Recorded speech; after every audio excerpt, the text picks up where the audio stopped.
Bar ഉടമകൾക്കിടയിൽ പണപ്പിരിവ് നടക്കുന്നതുമായി ബന്ധപ്പെട്ട് തെളിവുകളോ സാക്ഷിമൊഴികളോ ലഭിച്ചിട്ടില്ലെന്ന് excise മന്ത്രി എം.ബി. രാജേഷ് നിയമസഭയിൽ. വിഷയത്തിൽ മുഖ്യമന്ത്രിക്കും എക്സൈസ് വകുപ്പിനും ഒരു ഊമക്കത്ത് ലഭിച്ചിരുന്നു. ബാർ ഉടമകൾക്കിടയിലെ പടലപ്പിണക്കമാണ് ഈ പരാതിക്ക് കാരണമെന്നും മന്ത്രി നിയമസഭയിൽ വ്യക്തമാക്കി.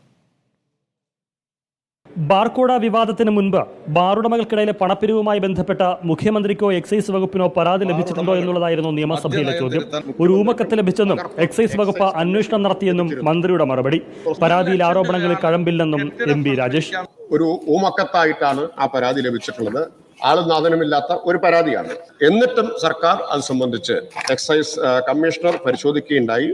എക്സൈസ് വിജിലൻസ് വിഭാഗം 7 പേരെ കണ്ട് വിവരങ്ങൾ ചോദിച്ചറിഞ്ഞു. എന്നാൽ ഇത്തരത്തിലൊരു പണപ്പിരിവ് നടത്തിയതായി തെളിയിക്കാൻ കഴിയുന്ന മൊഴികളോ തെളിവുകളോ ലഭിച്ചിട്ടില്ല. താൻ നൽകിയ പരാതിയിൽ ബാറുടമകൾക്കെതിരെ മാത്രമല്ല ക്രൈംബ്രാഞ്ച് അന്വേഷണമെന്നും മന്ത്രി വ്യക്തമാക്കി. റിപ്പോർട്ടർ, തിരുവനന്തപുരം. നടത്തുകയുണ്ടായി.